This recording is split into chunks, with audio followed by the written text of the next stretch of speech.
are live. What's good, y'all? It's your man, DL Saint. Welcome. I really want to know podcast. How y'all feeling, man? Happy Tuesday. We are into the week for real now. Hope you guys are doing all right. We're here in Central Florida, man, waiting on the next storm to hit. Looks like we got got a couple possible storms that might come this way. Could be as light as tropical depression. It could be a full-blown hurricane. We have to wait and see. But other than that, man, all is well. Things are pretty cool here. Just doing normal, everyday single dad stuff, checking out YouTube, seeing what's being said, seeing what's being talked about, and coming up with a show. So today, I want to talk about the changing face of the red pill world, man, the RP world. There are people out there doing big things. The red pill message hasn't changed, but the tone and who's presenting the message, that has changed a little bit, hasn't it? So, let's get into that, man.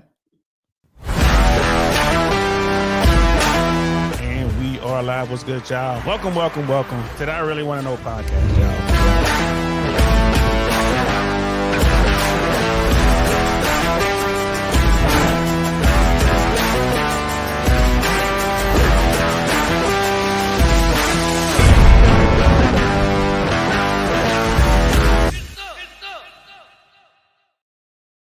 Get some indeed, man. So, man, let's talk about the red pill message, man. Let's talk about what's going on in the Mano Swamp and all that good stuff, bro.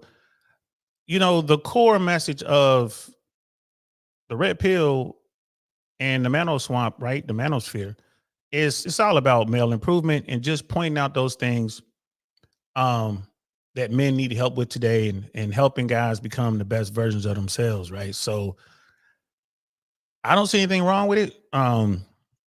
But a lot of people do seem to have a problem with it. A lot of people out there, man. And it just blows my mind as to why. But I'm going to talk about three dudes today in particular. These are the guys that I think are becoming the new face of the Mano Swamp, the manosphere, the red pill, whatever you want to call it. Although these guys will tell you they're not part of the red pill, they're red pill adjacent. That's fine. That makes sense. And who am I talking about? I'm talking about Michael Sertain. I'm talking about Psych Hacks, which is Orion Taraban, and I'm talking about James Sexton. And like these dudes are changing the tone for the older folks, and they're shining a light on male issues in such a way that the mainstream is listening. Brother Michael's in the building. What's good, fam? All is well on this end, bro. I hope everything is good on your end, man. Yes, we know how you are with the recreational use only, bro. You're talking about weaves, the hooligans, the BBLs, tattoos, piercings, single moms. That all spells recreational time. I ain't gonna lie to you, man. I've had women in a just for fun usage that were girl nest girl types, church girls. It just depends on who you're dealing with. I'm not readily attracted to women with the hair weaves, the long nails, the tattoos, especially. But hey, I sit down and have a conversation. If she has a good conversation, we could talk. But I'm older. When I was younger, real strict, real strict on that. Brother Pitney in the building. Was good, fam. Please like the video, guys. Please like, subscribe if you wish. I would appreciate the support. And we're gonna keep these conversations going. There are a lot of men out there who need help, man. A lot of guys who just don't know these things for a whole litany of reasons. But the three guys that I just mentioned, I think they're really doing good work. So we got a few videos and we're gonna show some videos and kind of look at some stuff. And the tone is what I want to focus in on here, guys. The tone of the RP message is beginning to shift in a good way. A lot of people would stay away from the red pill message because the tone was so radical, man. It was just in your face. It's like you were getting punched with it, beat up with it, beat over the head with it. So, and then, you had guys who were just like, this is men talking to men and getting men to, shake them into this reality and make them understand what's going on. So you had the Donovan Sharps and the coach Greg Adams of the world. Even Rich Cooper early on. You had a bunch of other guys out there who were just spreading this message, but the tone was so Hardcore is like, like football locker room, getting ready to play the game, get amped up. Let's go. You know what I mean? F all these 304s, man. You know what I mean? F all these people. Now the tone is more of, you know, growing up, sitting around having a discussion, right? You look at Professor Scott Galloway, and he talks about the dangers of lonely, sexless men, who is way mainstream, way blue pill. Like, he definitely wouldn't be confused with anyone who comes from the red pill world or the manosphere world, but the message is there. And now we're coming away from the hardcore, beat your head against the wall, you know what I mean, F these 304s. We're coming away from that. And we're coming into a space where folks are really having a conversation, right? So I'm starting to notice this, and I think it's a good thing because we're getting more and more coverage from the mainstream, and that's what it's going to take. You look at stuff like Jubilee, they get big views. The mainstream producers and executive producers, the owners of these media companies are looking at what's going on YouTube. They're looking at the numbers that they pull, right? So, and bro, they start doing stories on it. So, you look at Pierce over there in UK on his show, he's always got YouTubers on. He's always got red pill people on there, blue pill people. He's like blending these worlds, and he's getting great views. CNN is beginning to do it. Fox is going to do it. Everyone is going to do it. If you have a big media platform, especially now, like the mainstream media is failing. So they're going to do everything they can to make themselves relevant. So these guys that I mentioned and some more are going to start showing up. You look at James Sexton, bro. Like he's been on Steve Harvey's show, bro. He's been on the big networks. I can see him eventually winding up as a talking head on MSNBC, CNN, stuff like that. You look at, even when it comes to finance, you look at people like Danielle DiMartino Booth and George Gammon. You'll see them on CNBC. You'll see them on C-SPAN. You'll see them on Fox News, Fox Business News. So, those people are big in the space. Folks who rock with the red pill, the manosphere, they listen to those folks as well. So it's going to have this continued growth because the tone is changing. Like someone like me, like we'll say some wild stuff, and I'm like, cool. I see it, right? I see it. Do what you want to do. I want to put the information out there and let you just go ahead and rock with it. If you can use this information for good to better yourself, you can ignore this information at your own peril. It's up to you. But don't come back crying to me if it doesn't work out. You know what I'm saying? If you're my people, you just make a mistake, you definitely come back and we'll map it all out. We'll figure it out, get you back on path, get you back on course. But for those people who are just, because we got a bunch of haters out there, and there are a lot of uncomfortable truths to come out of this space, especially when you're talking about dating dynamics and, you're talking about the sexual marketplace and mate selection and all that. Some real uncomfortable truths come out of this. One of the big things now is, we've been talking about this for a while, and more states are starting to come on board with this mandatory DNA test, paternity test for people who go into the family court system. Mandatory. Up front, we're going to do a DNA test. And that DNA test comes back that the guy that you said was the father is not the father. And it's women out there who are not happy with that. There are a lot of women out there who are like, yeah, that makes sense. We should be doing that. That makes sense. But these are the women who have husbands and they're moms and they have kids and they have no intention of divorcing at that time, right? So they're like, yeah, you bringing somebody in here, you single, whatever, you say you pregnant by this guy. Okay, cool. Good. Do a DNA test. Why are you so upset about that? And that's starting to happen. You look at places like Tennessee, Kentucky, that's starting to happen. I bet you Texas will pick something up like that. I bet you Florida will pick something up like that. In most cases, in most states, all you have to do is ask, and most judges will grant it, but they'll ask for a reason.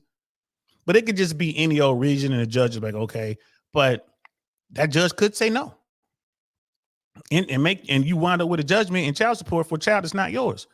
I've told stories about guys who had to break the law and swab their child, or the child that they were told was theirs, get a DNA test, and then enter that. Like, well, I had a DNA test done. Well, it was unsanctioned. So what? Now there's doubt. Okay, well, you're going to have to go to a court order DNA provider, test provider, and then boom, comes back. Yeah, sure enough, you're not the father. I know a guy who did that, and it took him a couple years to get that done. I want to say maybe a year and a half, 2 years. He never got any of that money back. They took all that money from him. He was paying like $2,000 or $3,000 a month. Child wasn't his. He knew it from the beginning, and there was no recourse for him to go recover the money that was taken from him. These conversations are being had at the highest levels, at the state level, and they're starting to change laws. And there's some women out there who are really upset, right? They don't like it. You know what I mean? Yeah, spread the news, never be a stepdaddy, no way. Hey, there's some dudes that they want to do that, bro. I just tell them to do it at their own peril, bro. You do it if you want to, but that's not a good move, in my opinion. You're really putting yourself out there, and it's very thankless. Like, stay on your purpose and pray for financial freedom. Yeah, you got to work hard for that, bro. Let's definitely get the likes up. Appreciate you, bro. Appreciate you. But Brother Michael's right. There are guys out there who they'll meet a woman, fall head over heels in love with her because they let their emotions out. Fall for this woman. She has a couple kids already, by a couple dudes, and now they're mixed up in all this. And I'm telling you, being a step parent is, man, bro, that's a tough gig. Tough gig. You have no legal recourse. You don't have to deal with that child at some point saying, you ain't my daddy. You can't talk to me like that. You got to sit there because you invested so much into the child or children, and then the father comes back, but he's a deadbeat and he breaks the kid's heart, and then you got to sit there and pick up the pieces as a stepfather. I mean, you see those videos out there where you got grown kids mostly, or kids who are like teens, and then the stepfather will go sign paperwork and legally adopt the kids, and they were crying and hugging, and it's like, the kids are asked like, will you legally adopt me? And it's like a beautiful moment, right? But when you let all the emotions settle and realize what that guy just did, right? Because the woman, let's say you got a 9-year-old, and that 9-year-old, you've been in that child's life forever, and the 9-year-old's like, will you be my legal parent? And you sign the papers, and all right, now you're like the legal guardian. You're like adopted the child, and then mom decides she wants to move on with her life and divorce you, bro. You're gonna be paying child support. You're gonna have to fight to get the child to be, at least you have legal standing to where you can at least get parenting time and stuff like that. But the kid might not want to be with the mom. The kid wants to be with you. Like, you've inserted yourself into a serious situation. And for those people who do it, hey man, more power to you. But guys and women too, y'all need to understand what y'all signing up for. Just keep in mind what you're signing up for. Like, you might not even do the legal paperwork and not legally adopt a child, but been around that child for 3 or 4 years, and it's another man's kid, and you wind up paying child support for the next, 9 years, maybe more if they go to college. Even though that's not your biological child, the judge could say, well, you're the only father that child has ever known. Bam, child support. It's like, yo, so you got to be careful. Yeah, think about what you're doing. Think about what you're doing. Brother Pablo, the building was good. Was good. And I'm pretty sure I showed Brother Pitney his respect. Let me do it again. Just in case. Just in case. And DNA testing should be mandatory when you go into the family court system. I mean, at birth, I think that men should be given that option. So you have people who are married, like in a state like Florida, I believe the way the law is written is if you're married to a woman and she has a child, and that child is, legally yours, whether you're a biological father or not, something to do with, you guys being married. And if your wife has a baby, that baby is assumed to be and legally your responsibility, even though you might not be the father, something like that. I remember I heard something vague about that. And I'm like, yo, if that's the case, holy crap. So your wife would go out here and get smashed by a bunch of dudes and come back, and you're raising those kids, whether they're yours or not. But I'm pretty sure if you made the case that you were lied to and this person was cheating or whatever, if you get the right judge, get that DNA test, and maybe, you won't be responsible legally if the relationship doesn't work out. But you still might. If that kid is like 4 or 5 years old, and they're like, well, you're the only father that child has ever known. So the judge is like, nope, you're still legally responsible. Craziness, man. It's craziness. So DNA at birth, I mean, if you want it, you can ask for it.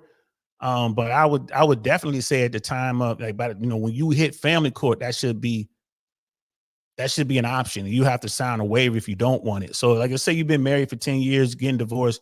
That guy might not want to. He's like, yo, those are my children. I know those are my children. Even if she was messing around and one of the kids aren't biologically his, he's probably thinking they're my kids. But if he goes to family court, he could, in fact, the law, in my opinion, the law should read that if the any party wanted to have a DNA test done, be it a mom or dad, they should be able to do it. Of course, mom knows because she had the baby. So that would definitely be a law for dad. And he can just say, you know what? Yeah, I want to do a DNA test just to do it. And then find out that that's not his child. Ooh, that would just open things up like crazy. There it is. Presumption of paternity for married couples in Florida. Yeah, thanks, Brother Pitney. So it's a lot of things out there you guys need to know. And the red pill space is talking about that. James Sexton is the guy who talks about, you know, divorce law and family court and all that. You know, he's like one of the leading divorce attorneys in the country. He's based out of New York. He's done really well for himself. And then you have Orion Taraban with Psych Hacks is just kind of giving a perspective from the clinical side. And, you know, again, the tone way different, and more people are going to listen to this message because it's pretty much devoid of the far right, radical right stuff that comes with a lot of the red pill stuff, like when it slides into politics. You know, I tell people all the time, bro, Republicans, Democrats, independents, they all have red pill moments when it comes to men. Men come to a realization like, oh, the world ain't what I thought. Right? They come to that realization. And yeah, I tell people all the time, like, man, that's real important. And I had a sound bite for that. I can't seem to find it. I got to update the board, guys. I got to update the board. There's a sound bite out there from the movie Shooter when you know, he starts to realize about conspiracies and stuff like that, and he's talking to like the guru of bullets, the ballistic god, and the guy was like, yeah, Gunny, the world ain't what it seems. Like, you remember that. Just when you think you got it figured out, you wrong. I'm gonna find that soundbite. I'm gonna add it because I really like that soundbite. And that's what the red pill is here to do, man. Is to let guys know that, hey, bro, this ain't necessarily what you thought it was, bro. It ain't all lollipops and candy canes, bro. It's rough out here. And that's, to me, that's the red pill. That's the true red pill. That's, you know, taking off those rose colored glasses and seeing the code for what it really is. It's tough out here. It's a struggle. And you need to know these things so you can plot your course to your success and get there. You can't possibly hope to win if you don't know what's going on. And I think the red pill world, the Mano Swamp, you know, like the Manosphere, shout out to Rich Cooper because of the Mano Swamp. This space can help you.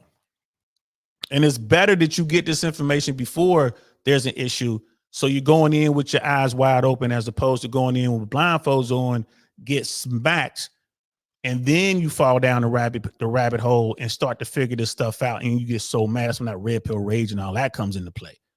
So, I mean, it is what it is. Brother Michael's in the building. What's good, fam? So this is why I'm going to be a bachelor for life. The potential legal trap is too high to start over for me. And there's a lot of men who believe that, man. Right now, there are guys out there who just don't want to deal with it. They go their own way. They just they avoid women, especially here in the West. I ain't mad at those dudes. It is what it is. But to me, that sounds too much like quitting. And I like women too much. So I'm never going to do that. But I slowed it way down, bro. And I'm real picky. And that's another thing, too. I tell guys, like, y'all need to take a note from women. Like, the way women, when they go out and they meet guys, they look for reasons to disqualify the guy right up front. That's what they're looking for. They're looking for reasons to say no. Where men are looking for reasons to say, yeah. I tell dudes, like, y'all need to move like women in that instance.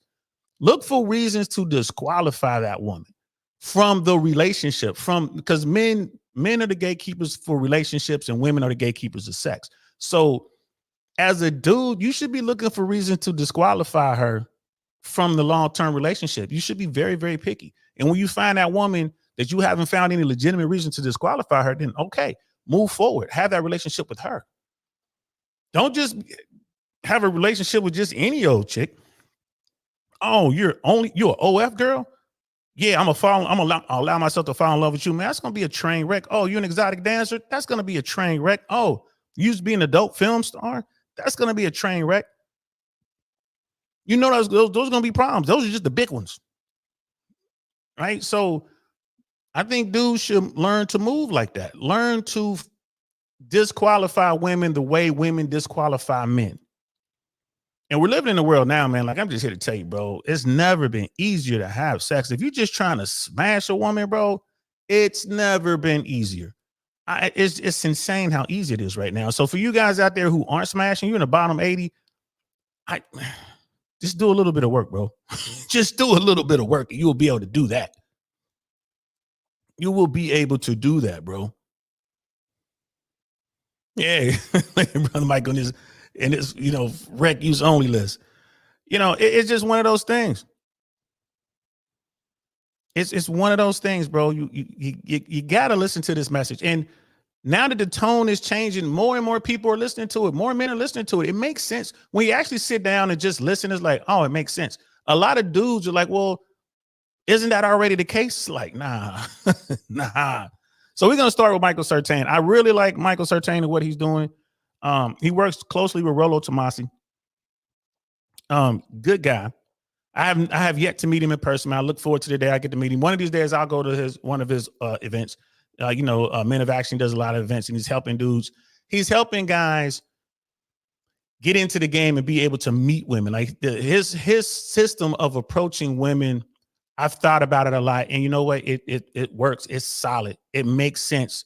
Everything he talks about when he talks about the social circle that he uses and how he gets to meet women.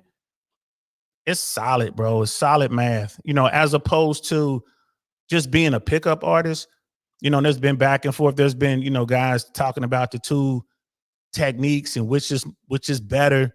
What Michael Surtain is doing is, in my opinion, is far superior than pickup artistry. It just is. Now, pickup artistry is quicker. You can go out there as a pickup artist, you just running numbers, and you're gonna get 6 7s. You're probably landing 6 7s, depending on you. Like if you're an average dude, if you're like a dude who's like, somewhere between the 5 and the 7, average dude, a little bit of charisma, kind of funny a little bit, but you know how to talk to folks. You're not afraid to approach. Let's just say that you can interact and you're not afraid to hear no. And you going out there doing pickup artistry, yeah, bro. It's numbers. Like you talk to 100 women, you're gonna get X amount of success. You might get 2 or 3. You might just get 1. For every 100 women, you might get 1. Right. And then for every 500 women, you might have sex with like 3 or 4 or something like that. Right. And if you know that it's just a numbers game, just go out and keep introducing yourself to women and whatever. Use little tricks of the trade, whatever. You can be successful that way. Right out the gate. But what Michael Surtain is teaching, you have to do a lot of work up front. You're setting up these big events. You're the man. You're placed in a leadership role right off rip, and you're doing things that involve beautiful women. So what Michael Surtain is doing, he's surrounded by nothing but dimes, pickup artists, or trying to get there. Now, again, it takes more time to set it up, but once you start setting up your events, you become that dude, and all you're messing with are dimes, bro. They're gonna want to holler at you. Those women are gonna start competing for you. They're gonna want to compete for your attention. They see how busy you are. Everyone's talking about you. You clouded up. It's not even about your money per se, but they see you're doing things. They know money is moving. They know you touching bread. All the big money makers and all the millionaires are talking to you. Those women are going to want to be on your team. Takes a little more time to set that up. But once you got it set up and you're working it, you got your thing set up like that and it's going good. Yeah, bro, you're going to come out with dimes. You're going to have female friends who are going to be putting you on with their girls. They know what you like in women, so they're only going to be bringing the best to you. It's a far more superior technique when it comes to meeting women than this pickup artistry thing. But pickup artistry does work. That's my take on that. So there's a video here. This is Michael Surtain. Again, it's like Rollo Tomasi. I think they were doing this, their podcast when they're working together was Access Vegas. And the title of this is Woman Got Shocked After Hearing These Stats. of the ideal man. Because, why does the people in the red pill world is always talking about the ideal man? Because women want the best, talking about hypergamy and all that kind of stuff. And it's funny, Fresh and Fit is the podcast that started all this, bringing women in and just having a conversation so you can kind of hear what they're thinking.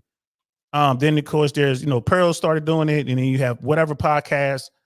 But when Michael Surtain came forward, trying to do it, he's bringing in women that he knows, first of all. So it's a different thing there. He's not bringing in strangers. He's bringing in women that he knows. So he's having these conversations, and he gets to share with these women these stats. And if you're watching, you get to see where they're thinking, because they're with friends. They're just sitting there talking or whatever. They know they're being filmed. They know this is a big podcast, but they're not afraid to give their answers. I mean, sometimes once they realize how crazy their answers are, they'll start to modify their answers quick. You'll get to see that in this video.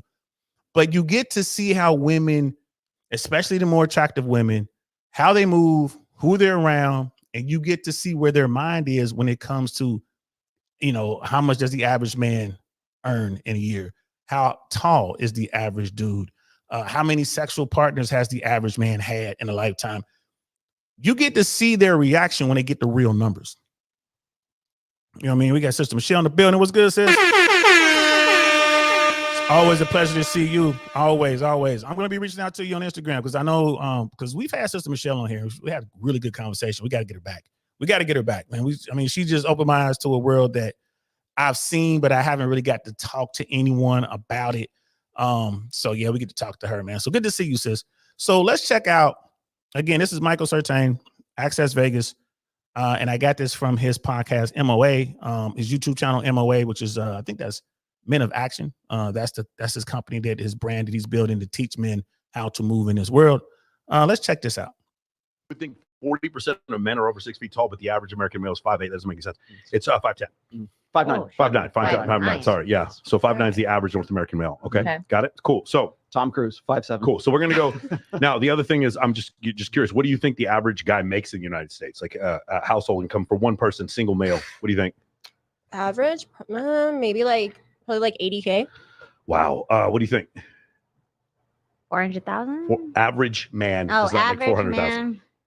Yeah, we're talking about annual, right? Yeah. 200,000. Average man make 200,000. What do you think? I don't know. Girl. I don't know. I don't know. Realistically, with everything that just went on in the world, I don't know, maybe like 70,000. I know that sounds crazy, but average male, 70,000 Average male. Okay. before tax. Wow, this whole time I was thinking like 60. Interesting. Yeah, it's 37,000. So you heard he came out with a number real quick, 37,000. The average man in America is making about that, right? And this is a year old. It might have gone up a couple grand, but the average American man is making between $37,000, let's say $42,000 a year, which kind of adds up when you look at the average American household. The median American household is earning like $85,000 to $87,000 a year. That's two incomes, right? Now you notice the women, like he asked the question, and the girls were able to adjust quickly. The one young girl's like, 400,000. These big numbers. And then the older woman, she's like, oh, she wanted to bring it way down because she could tell from Rolo's response or body language and Michael Surtain's body language, say, okay, those numbers are way high. Let me bring it down, right? These women are very social creatures. They can look around and tell when they're not aligned with the group. So you see that a lot. I don't know if people pay attention to that when you watch these podcasts, how these women align with the group. And if they're not aligned with the group, they leave, or they either clam up, they shut up, they don't say nothing else, or they leave. Like on this podcast, they don't kick anybody out. Like, that's not how Michael Surtain moves. But these women will just leave because they feel that they've embarrassed themselves, and, they're going to be shunned by the group, and, all this other kind of stuff because they're worried about such things. Right. So, yeah, these women, when they give these numbers, you talk to a woman, how much you think the average guy makes, and they give these high numbers, 100,000, 400,000, $1 million. That's because they are surrounded by those dudes, right? These are very attractive women. They're in Las Vegas. That's where this podcast pops off. That's where Michael Surtain lives, right? They're in Las Vegas. There is a lot of money in Vegas. If you've never been to Vegas, trust me. First time I went to Vegas, I was scared in the casino. I've never seen so much money concentrated in one place like that. And I'm like, there's so many casinos, bro. You're talking billions. Money just moving around like crazy. People placing $100,000 bets on the table. Just looking at it, man. He had a chip for $5,000. One chip. Another $25,000 chip.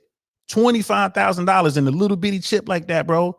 Could you imagine you done drop that thing or done fell down your pants leg or something? Like, come on now. Like we go to high stakes room.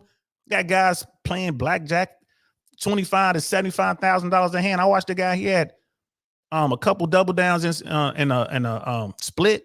So I mean, his base bet was 25,000, right? So he had to cough up another 50 grand. $75,000 hand, and it was nothing to him. I'm sitting there like, yo. So when women give these numbers, they're basing it on the type of dudes that they're around, given it, they're going to want to be around the best, most successful men. In their mind, they're like, okay, this is all men because these are the only dudes that they deal with. And then as you kind of go down, you got women who are like 6'7s. They're dealing with dudes and they're, ask them how much the average man makes. They'll probably say like, I don't know, like 95, 120,000, 175,000 because they're able to get around attorneys and architects and, people who are bringing in doctors. So they're at that level. That lets you know who she's dealing with. And then you got, you go down the level some more. You can get down to the bottom where girls is like used to dealing with dudes who are criminals. So they have no idea how much regular people make because they dealing with these, these little criminals out here doing their thing. So it's all relative. And this is why you got to pay attention, gentlemen. You got to pay attention. Right. And Brother Mike, I see what you're saying, man. Yes. But these women, like the women who are at the upper echelons and dealing with the top tier men, they're not worried about debt to earning ratios. They're not worried about any of that stuff. They're dealing with dudes who have private jets. They're dealing with dudes who have yachts. They're dealing with dudes that'll jump on a plane tomorrow, business class, and go to Paris just because they want to. Different tax bracket. Right? They're dealing with dudes that's got tons of bread. There's always money laying around. Like, talking about guys who, have a nice safe in the house and at least a couple $100,000 cash, multiple currencies. They got gold. They're walking around with, really expensive watches. They're dealing with guys that like, that's what they see. And they just assume that all men are like that. It's like, no, all men are not like that. But your point is well taken. Your point is well taken. There are a lot of guys out there who are making $75,000 a year, $60,000 a year, living in a low cost living area, really good with their money, made some really good investments, and they're chilling. They're good. You don't have to make six figures to be secure financially. You just have to make good decisions, right? And don't be foolish. I've done some foolish stuff. You just avoid that and you'll be fine. But I feel that's but he's gonna ask some more questions. So let's check this out. $1,000 a year. Oh, wow. Oh, interesting. So 1% of men are over 6'3". The average the median take home pay is $37,000. For a household, it's $69,000 for a household. It's gone up since then. Okay. Again, you guys are used to being, hey, I went to the club. The guy spent $15K bottleman and he makes $4 million a year. Isn't that how most men are? No. The guy, like, seriously, if we were to go to Walmart and you were to see like the Filipino cashier who's 5'2", you don't even notice him. When it comes to dating, you don't even fucking see him. And that's the thing. That's one of the things we're trying to bring up is that like the world is not what you think it is. Just when you're here, like when women complain that men cheat, the number of men that cheat is extremely low. Most men don't have the ability to cheat. Most men don't have any chance whatsoever to cheat. Do you guys understand? It's just men in Vegas. That part right there is people don't think about it. Like I had to sit down and really give this thought. I never knew about this world, the red pill and all this kind of like what average dudes were doing. Right. To me, I see everyone, but everyone's not on my radar, if that makes sense. Like women will not see you at all. Like he just said, if you're the 5'4" Filipino guy who's cleaning the floors at your local restaurant or grocery store, women don't see that dude.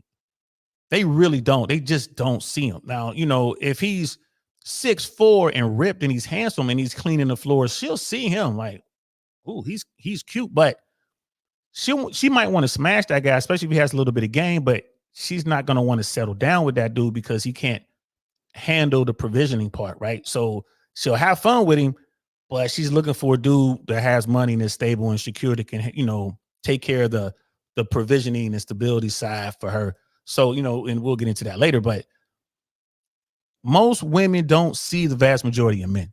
They just don't see them. They just not there. Right? It's just like you just said, it's just not there. The men that they do see are very successful, men with options. And the fact that, the point he just made right here, the average dude can't cheat. And I know people out there, well, I know dude, he's a brokey out here, man, he got all these girls. Yeah, they're always outliers, bro. There's always an exception. But the vast majority of dudes just don't have that option. They can't get a girl, let alone get multiple women. Like get one woman and then go out and get multiple women. No, they don't have the skill set. A lot of them don't have the time or desire to go out here and womanize. Like when you trying to spin plates, run a rotation, that takes a lot of time, effort, energy, all that money. Even if you a cheapie, bro, even if you only take them on ice cream dates, you still got to pay for the ice cream. Right? You still got to drive to get there or get yourself there and get yourself back. Right? You still got to wear your cologne and all that kind of stuff, man. Chasing women takes a lot of effort. A lot. And the average dude, man, he just ain't trying to do it. It's just too much work. It's like, it ain't worth the payoff. It's not worth it. So if that guy manages to get a girlfriend, bro, he is not trying to cheat on her, man. He is not. Right? So what Michael Surtain said is 100% accurate, bro. The average dude doesn't have any options like that. He's not cheating on nobody. So women are like, all men are dogs and all men are out here cheating. That's all the men that they are dealing with because they're dealing with top tier guys. Vegas? No, it doesn't men in Vegas. That's funny. That's funny. No, but a lot of men in Vegas will come here because they have an advantage. Like the guy who works security at the nightclub takes fucking roids. And he works like 3 or 4 different jobs and he's been with hundreds of women. The average North American male, how many sexual partners do you think he's had in his life? 60. 60? What do you think? Wait. You said average? Uh-huh. Like 6. 6? What do you think? 5. 5? I'll say probably like 8 to 10, probably 8 to 10, yeah. average. Yeah. Y'all start undershooting It's now. amazing. You guys are getting it. Yes. So the answer is 5. Yes. It's 5. Whoa. It's 5 for. I thought it was 7. It's actually 5. It's 5 for men. We It's looked it up this morning. It's 3. It's 3 for women. Now here's another thing. I just because I don't want to make you guys guess, but for men, the top 5% of men or top 5% of women have had 35 sexual partners. The top with the most number of sexual partners. The top 5% of men have had 150. So it's a little bit more skewed towards men at the top. Whereas so for men, it would look like this. Actually, let me express this before we go forward. The number of men that have 0 sexual partners, or in the last, say no sexual partners in the last year, what percentage of men have had no sex in the last year? Delma, because I brought this up on your show. Do you remember? No, I don't. I got it. But yes, go for it. you said the percentage of men that have that fucking no, Sexless guys. Sexist guys. Oh. That weirdo who does the crosswalk at the school, all of them. The guy who fucking Should we give him the age range? No, 18 to 30. You're right. So the guy who fucking gives you your fucking food at the drive-through, the number of sexual. So the question is, what percentage of men aged 18 to 30 are sexless or only have one sexual partner in the past 12 months? That's the answer. You have to listen to him because he put it in pieces because, his mind is racing. He's got a bunch of stuff. He's thinking a bunch of figures in his head. What's the average of, the average percentage of sexless men from 18 to 30 in America? The percentage of them that have 0 sexual partners in the last year. 10%? What do you think? 10%. What do you think? I would say like 30. 30. What do you think? Maybe like 30. I don't know. That sounds like an unhappy married man, Go ahead. You could go a full year without sex. I was thinking like 70, 75. 70% of men have had 0 sexual partners in the last year. Yeah. That's incredible. They all go online. That's no, it's not. It's not. No. I mean, I'm just. It's interesting you say that. People, Yeah. That's what they do. Yeah. So it That's used. So before 2008, the number was about 16%. Now it's 33%. It's almost doubled in the last decade because in 2008, what happened? Social media, baby. What happened, guys?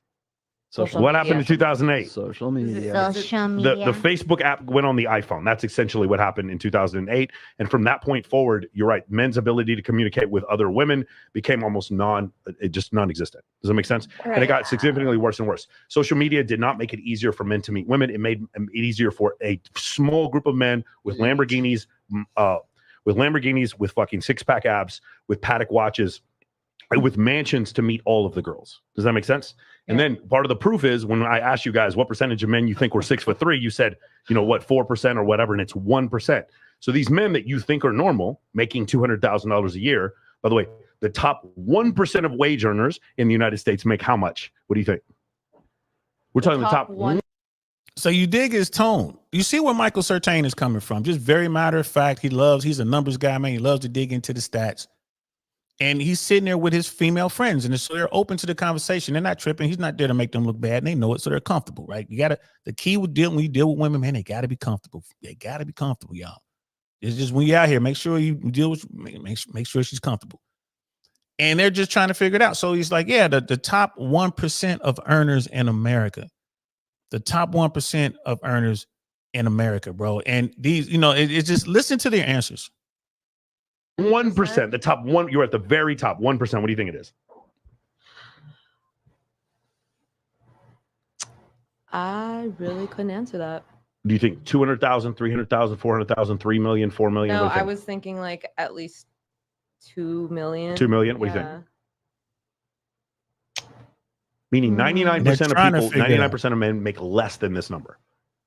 Maybe like 7 million, 6 7 million a year? A year, not total net worth. I'm talking about how much they make a year. 7 million? Maybe like 5, 6. 5, 6 million. Okay, what do you think? 1 million. 1 million. What do you 10 think? million. Yeah, probably $1 million. Yeah, beautiful. $400,000. Well, what? There it is, right there. If you're making $400,000 a year in America, you're in the top 1% of earners. Blows everybody's mind. A lot of people truly don't understand wealth. Sartain is definitely a fact machine, bro. Like, he loves his data, right? It's really difficult out there, to get into that 1%. Like, people just don't understand that. That's why that six-figure number is such a huge number. 6 figures plus, what is that? The top 15% of earners, or that's 6 figures and up. Top 14, 15% of earners. And a lot of people just don't understand that, especially with social media, because they're looking at everyone's highlight reel, not understanding that this shit is fake. It's all fake. And if you think that everyone has a Lamborghini, man, that's rented. Everyone's living in, on the 50th floor, the 60th floor, this building over here, man, that's an Airbnb. Or they're staying in a friend's place, or that's a corporate, condo or something like that. I guess the vast majority of people don't have money in America. That's still a thing, bro. Like, you look at what's going on with these storms. The hurricane just hit, man. Watch and wait and see what happens with this insurance industry, bro. Look, watch how many people are going to be ruined behind this last storm. There's another one on the way. There might be 2 more coming. But so many people got their dream house on the water and all this, and this is great. The storm comes along, boom, hits them, right? And then they're like, oh man, I can't afford my insurance. So we're gonna risk it for a little bit, and then bam, a real storm comes and hit, bam, that you just lost everything. And there's not gonna be any bailout for you, my friend. Let's continue. You guys have you guys who've worked in bottle service, you guys have people you serve all the time that make more than $400,000 a year, right? Yeah. The top 1% of wage earners makes $400,000 a year. The average man makes $37,000 a year. Ready? Wow. Now, here's what happens. Now you start, because here's the problem. A lot of women are like, why can't I find a good man? And the reason why is because you think they exist when they don't. They fucking don't. And that's the thing. It's like, it's one of these things that this city kind of screws you up, because you met a really hot guy who works at the club or whatever. You're sleeping with the DJ, and you're just like, no, he thinks that I'm different. But no, the DJ's been with a bunch of girls, because the DJ's 6'3", makes $200,000 a year, and he has so many fucking options you don't realize. Whereas every other man you met in your entire life has none. It's not a linear progression. It's a fucking exponential progression. So we just said 33% of men, 0 sexual partners. The average North American male has 5. So once we get to the 50th percentile, we're at 5. When we said we get to the top The top 5%, we said 150 partners. It goes like this. Whoop, whoop. That's what it looks like. So it's like, and when women are complaining about men over and over, they are literally fighting over this 5% of men that they're all fighting over. Do you understand? So with all of that in mind. So when he says 5, I say 20. I believe in the 80-20 rule. I think that, women are fighting over the top 20% of guys, but it doesn't matter. You see that there's a minority of men that are highly sought after by the vast majority of women. Right. So when and again, women, man, they want everything, and I ain't mad at them. But what I wanted y'all to pay attention to was Brother Michael's tone. His tone. Very matter of fact, it's like, hey, ladies, y'all smashing the same dude. Y'all chasing the same guy. You think that this dude over here, who is a local celebrity DJ making $200,000 a year, that he's only smashing you? You're thinking that you changed his life? Baby, please. Like, where do you work, sis? You know what I mean? You selling shoes somewhere, or maybe you got your nice little entry level position at some small startup company, or maybe you working at Starbucks. He doesn't care. All he cares is that you are fine and you trying to come over and let him smash. Right? He's not thinking about you. And when you find out what he's doing, he's a narcissist. He's a dog. He ain't no good. All these men are shitty. They're all bad. No, these are the guys that have all the options. You're not dealing with the dude who's going to have 5 sexual partners in his lifetime. You're not dealing with him.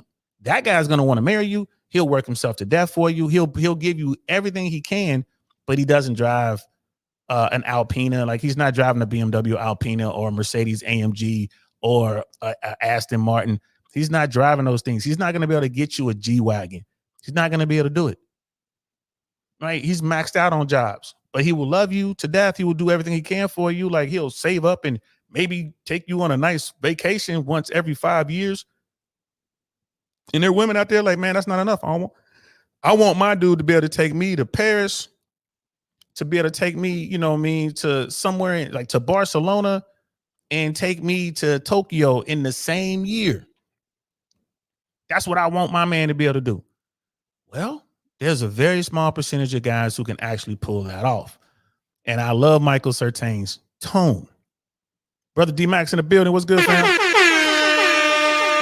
Like it says the African proverb, pursue what they pursue and they will pursue you. This means that if you choose what others desire, if you chase what others desire, like money, when you get the money, they will chase you. That's what's up, man. Appreciate that, bro. And this is coming from a guy who's making that bread. This is the one thing that any woman who's watching this, if you're watching me now live, if you're watching this on Team Replay, I just want you to know one thing, sis.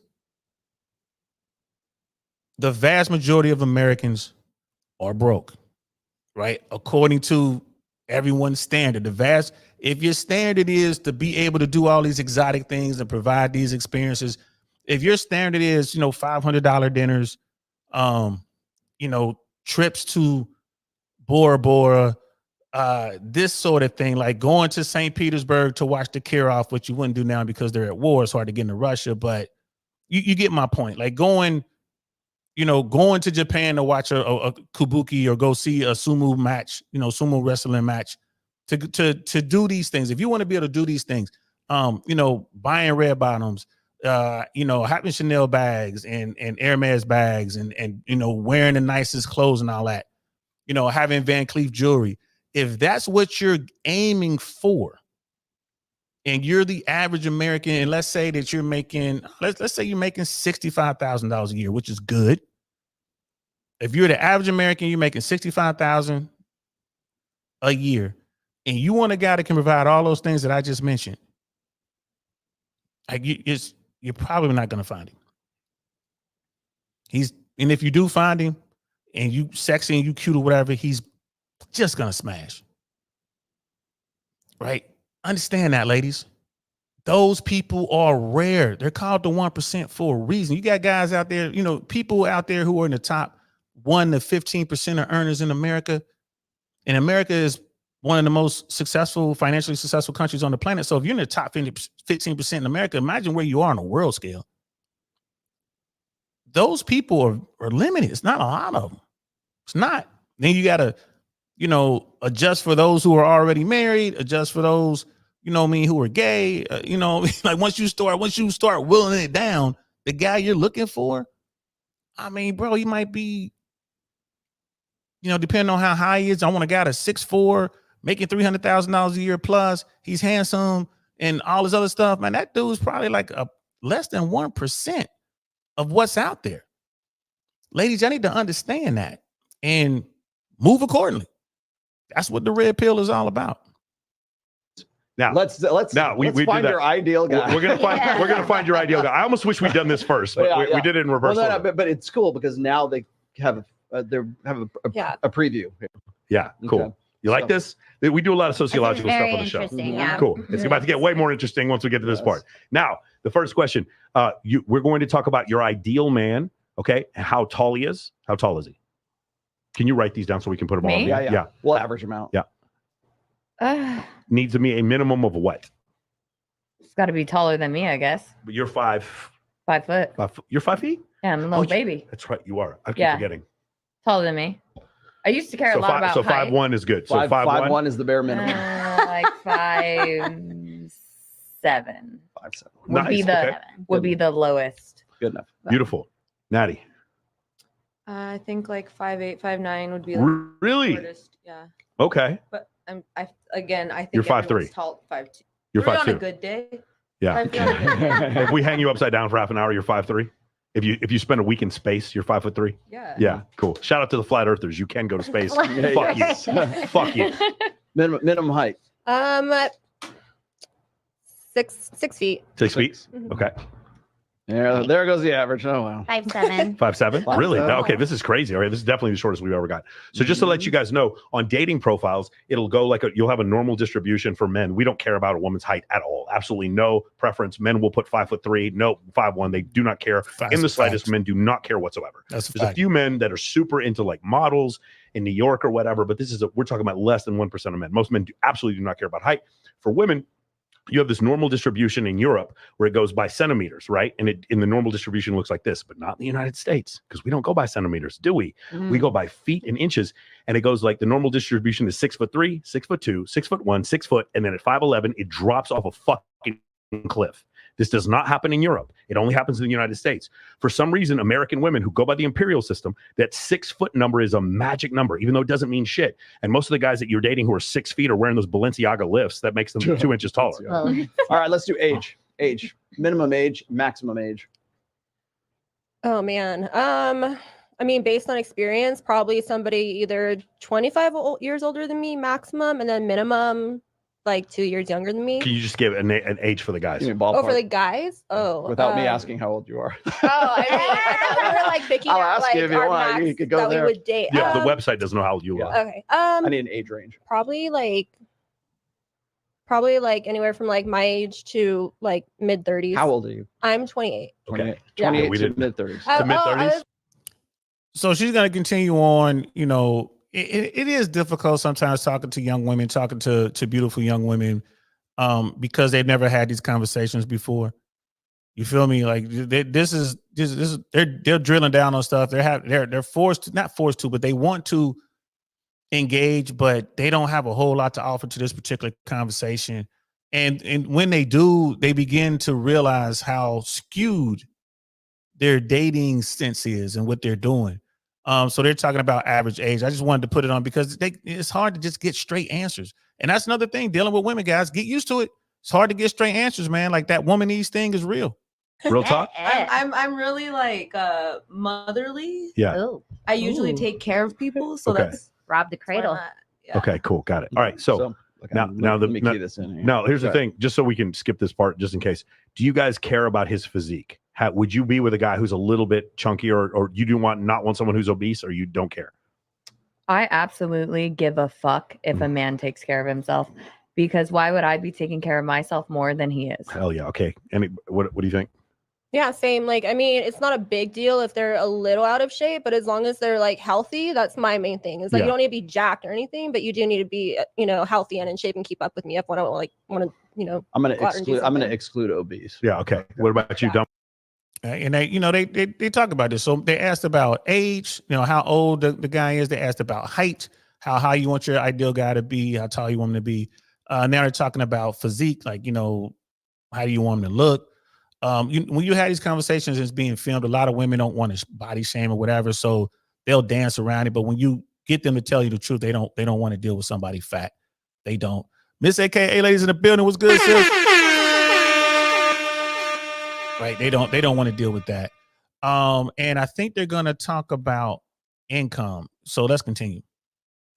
Dama, you would exclude obese? I personally, I mean, I wouldn't do obese, but I personally don't really care. But as long as, they put some initiative to like going to the gym and eating well.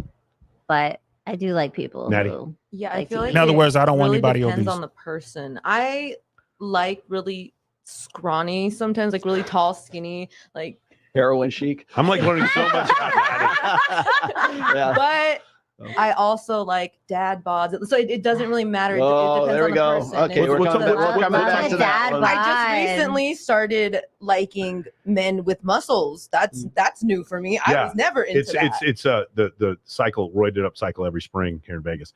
That's when all the fight. That's when all the fights start. Wintertime, the dad. All the girls are laughing because it's true. So the thing is, what the problem with the whole dad bod myth is, if I were to show you an actual dad bod, you'd be like, "That's gross." People think dad bod is Jason Momoa. That's not dad bod. Okay. Oh God, no. Yeah, dad bod is like pasty, fat, no six pack, muffin top hanging over the side. That's a dad bod. Whoa. Leonardo DiCaprio. Actually, I mean, I'd have to see. There's like a range for sure. I've just found that when women say dad bod and we show dad bod, it doesn't match up. All right. We should exclude. And then the last one's we should exclude married. We'll do both. We should exclude married or not. Would you guys ever date a married person? Just raise your hand if you would. No. Have you guys ever dated a married person? Oh, I mean, I would date them if like I was dating their wife too. Okay. So when you get to these questions, it's not socially acceptable to be the side chick. So they're going to say, oh, I wouldn't date a man. But if you're talking about a man that checks all these boxes, he's tall, he's wealthy, he's handsome, he's charismatic, right? And he's worth $500 million. Yeah, she going to mess with dude, but they don't want to say that on camera. But when the camera goes off, they're like, oh, yeah, absolutely.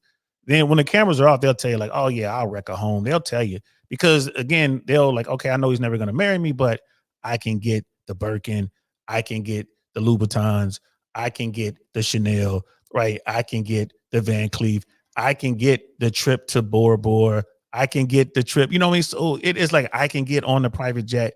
So yeah, they're gonna do it. And Brother Mike is right, bro. Like Brother Michael's right. It would be nice if women would just tell the truth. When the cameras are off, women will tend to tell the truth. To an extent, there's always a line in the sand. They'll only go so far, but when the cameras are off, they'll go further than they will when the cameras are on. This young girl right here, she's thinking, well, I like dad bods. I'm just now only getting into muscles, and I'll date a man. If I'm dating a woman too, I'll date the couple. Okay. All right. Right. But you understand the question, baby. Like, would you date a dude that you know was already married? The answer for most women, especially women who are up there, the answer is yes. I saw it in Hollywood all the time. Beverly Hills, Bel Air, Malibu, Santa Monica. Like, there's so many women who were out there doing their thing. They were single, but you'll see them, with the dude who's like the CEO of this or that, or the guy in charge of casting for this corporation, like for this studio over here, or the guy that's like, on the C-suite with Paramount. Bro, they had tons of women. So it just, women only go so far when it comes to telling the truth. And Brother Jose, yep, you're right, bro. You're right, bro. Shout out to you. Women follow other women most of the time. That's true. That's true. It's a woman out there who like, they only gonna, they have their moral code and they stick to it. But when they're out there out and about doing their thing, I've seen a lot of women get themselves in situations because their friends were doing it. Just they're like, whatever. I mean, we're here now, so we might as well. And I mean, hey, it is what it is. Like it is what it is what it is. And look at Ms. AKA, like the answer should have been a clear no. Otherwise, it's a yes. Exactly. There's no reasoning with marriage. Either you're down or not. You know, people gonna find that gray area in everything, sis. They do it. And there you go. Recreational 304 DL, where you love that. Brother Michael, fool. Here we go. Good answer. Yeah. I don't have that option. I know. I usually check off like a different box. Okay. I have dated a married man, but I would never do it again. Thank you It for would just telling the have to truth. be more so like on terms. Yeah, for sure. Exclude married. Yeah. Okay, so now we got to do race. No, we didn't have the money yet. What, Money. the yeah, we'll do minimum money, income. Yeah. Like how much they would have to make a year? Yeah. Yeah, minimum. Probably 70,000. Okay. Mhm. Minimum income. Annually? Yeah. Ooh, 300 grand. She's gonna say 300. Watch. I don't know. 40,000? Oh, she What do you capped. want? You know What do she you think? capped. This is the chick that said the average dude made 400. Came back. From where I come from, I feel like you got to be making more than my real father, first of all, or Okay. I'm not going to take you Mhm. seriously. Second of all, I'm thinking about a mill. I know that sounds Yeah. crazy, No, that's but I fine. have my That's okay. reasons. That's I have fine. my reasons. Okay, I'm going to average it. That's fine. That's fine. Mhm. And yours? No, what we're going to do is At least you didn't say 5. That's what CJ Sparks No, said. no. when she was yeah, here. she said 5 million a year is what her minimum was. We'll do the highest and then we'll do the lowest. Okay. Go ahead. Highest and lowest? No, not you. I will. Just You guys okay, tell me. okay. Yeah. I mean, I feel like as long as they pay all their own bills and aren't making me take care of them, it's fine. But like I said, I usually end up taking care of them. So I guess I don't really look at guys' money sometimes. And it's one. And I wanted to pause her right there, man. Just on the real, I don't believe that this woman right now is capping. I don't think she's just talking shit. There are women out there. There are a lot of women out there who fall prey to dudes with game, and they wound up taking care of those guys. Now, the relationship is only going to last so long, but I've bumped into quite a few women. Most of them, believe it or not, were exotic dancers or in the sex trade to some extent. Some bartenders, like they're in that night entertainment world. Well, you know, they got a lot of cash. They get money like every week. They get big money, and they'll go out and they'll buy the guy's stuff. The guy's always driving their car, so she'll have a Mercedes or something like that. He'll ride with her to work. She jumps out, goes into work. He takes off in the car. She's, buying him clothes, buying him shoes, taking him out to nice parties and restaurants and stuff like that. This does happen. This happens more often than not. And those guys who get themselves in that situation, player type shit, almost pimp level. Like they're like the Pookies and Ray Rays with game, with massive game. And these dudes will take off in her car and be out smashing other chicks. So this does happen. She could be one of those women. And again, they find out that the guy's cheating and they find out like he messing around or whatever. Most of the time the guy winds up smashing somebody in her crew. She finds out, the relationship's over, but he walks away with all the stuff that she got him, cologne, clothing, shoes, watches. I've seen it all, bro. So those women do exist. They do exist. We got Educated Tyrone in the building. What's good, fam? It's like Pookie living in life. Like gamed up Pookies are a thing, bro. It's a thing. There's guys out there who got real game. Right? And they get taken care of by women. They are out there. You see them in the bigger cities. You'll see them, in your New Yorks, in your LAs, San Diego, San Francisco's. Not so much now on the West Coast because things are kind of crazy out there. But when it gets back to normal, you'll see it Santa Monica. It was a dude, there was, you know what? Uncle Saint has a story for y'all. Everybody sit down, please. It's story time. It's story time. I don't know if I told this story before or not, but whatever. So I'm in Beverly Hills. I'm on La Cienega. The place was called The Bridge at the time.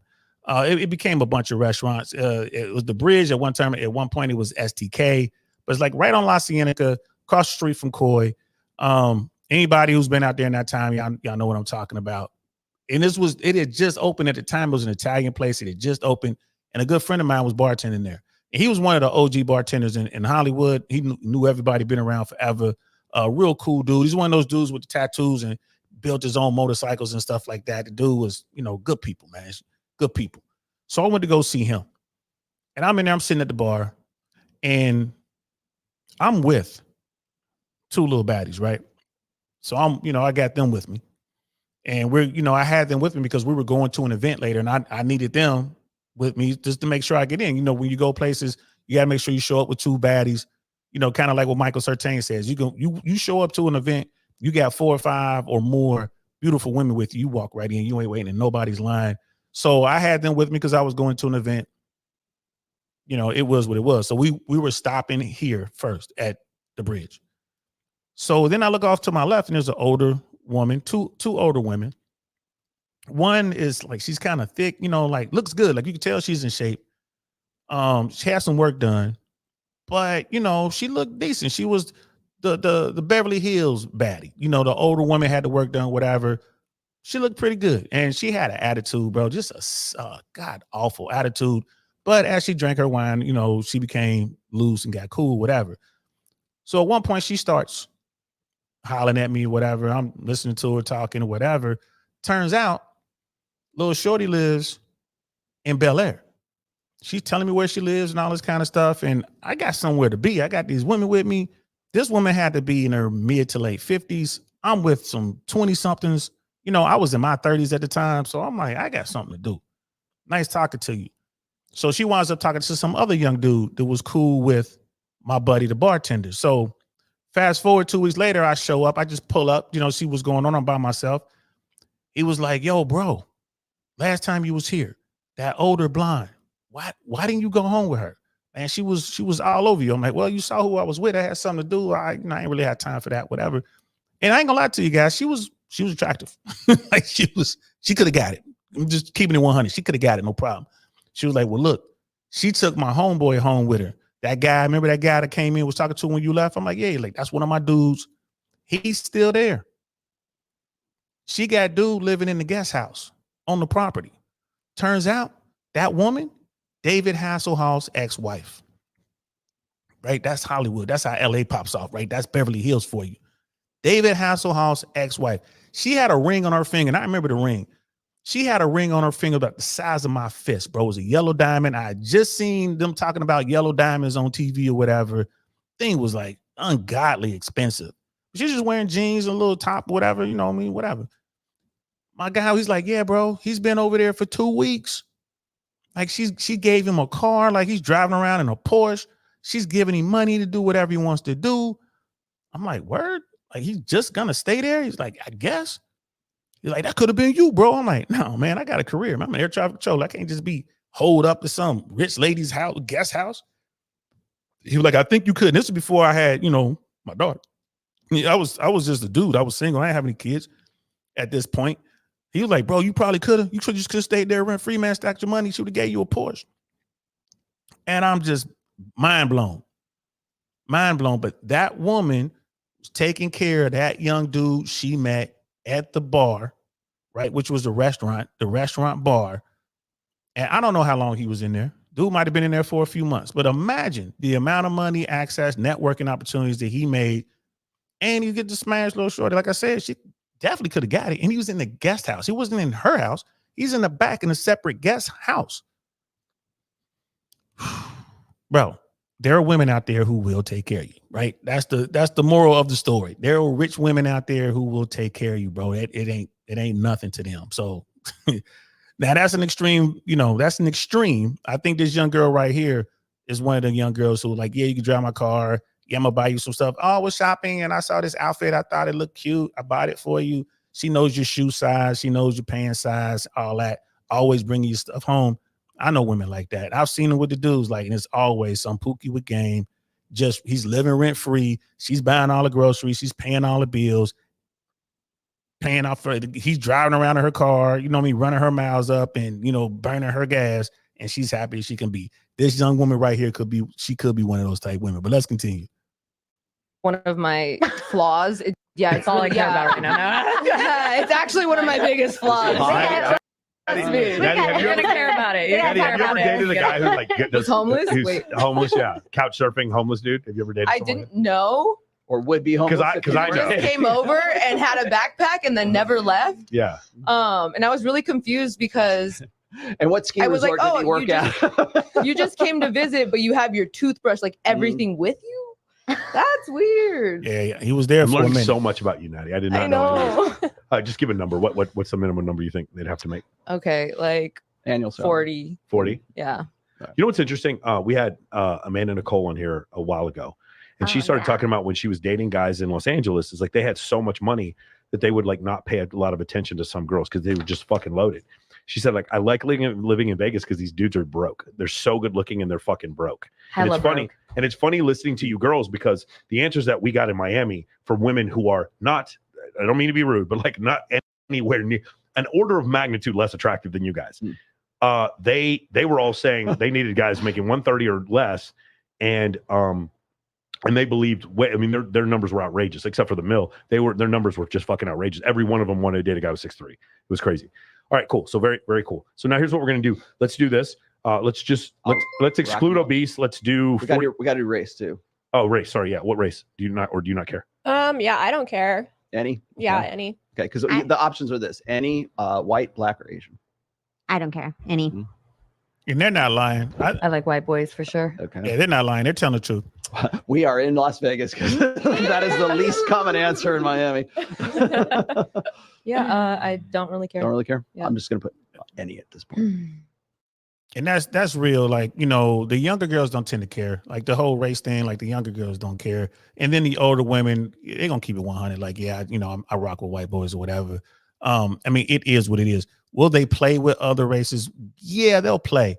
But, you know, it is what it is. There's nothing wrong with that. Hey, if you out there and you like what you like, man, I ain't mad at you. At least she told the truth. And you can see she's sitting there squirming in her seat right now, wishing she had said it doesn't matter. Because now all the other girls at the table is like, yeah, it doesn't matter to me. And it, right off rip, the girl's like, I don't care. She's like, nah, I want white boys. So now she's worried, like, oh, people gonna look at me a certain way. They're gonna think I'm racist. They're gonna think this, they're gonna think that. Like, it is what it is. I just, you know, I give her props for telling the truth. Okay. All right. Ready? So let's start let's start at the top. So she 1 said mil? 7. No, we can't do 1 mil. No. Okay. Well, the lowest The- the lowest was 40,000. So the top. Let's start at the top. The top would be 500,000. Well, she said 1 mil, but Said like 1 I mil. But you can't go up. I You can't can go only above go. I 5. can max it out. That's Yeah, all. max out is 500,000. Yeah. The top 1% of wage earners in the United States make $400,000 a year. Okay. So that's it. So let's max that out, and then let's say the tallest you said was 6 feet tall. I got the average at 5'10" right now. Yeah, but let's not do the average. I want to do the top. Oh, the top. Yeah, let's So do the top. the top was what, 6? She said 6 feet tall. Yeah, she said a mil. Okay. Any race, and then they said not married, Not obese. not obese. And we said the age range was 28. Let's just to say for 50? this, let's just say 25 to 55. Just put them all in there. 25 to 55. Got it. Okay. All right. Those parameters we just gave you, they're 6 feet tall. We're going to do all of them, by the way. They're Okay. 6 feet tall. They make $70,000 a year. They are not married and they are not obese of any race. What percentage of men do you think that is? 70,000. 70, yeah. Well, max. Actually, no. Wait, she I was said, at- I was let's at- I max was it at- out. I was Max at it out. max. Max it Yeah, I out. was at max. Max it out first, and then we'll do 500. 500,000. Okay. Making 500,000. What percentage? 10. Jesus Christ. Okay, what do you think? Probably like 0.5%. 0.5. Somebody can do math. What do you think? 0.3. 0.3. What do you think? I was gonna say like 2%. 2%. What is the answer? The answer is 0.010%. So it's 1/100th of 1% of men Aiming because high.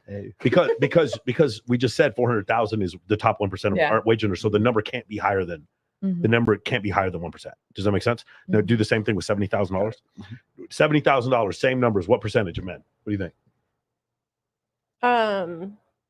Probably like 5%. What do you think? I'll say 5%. Yeah.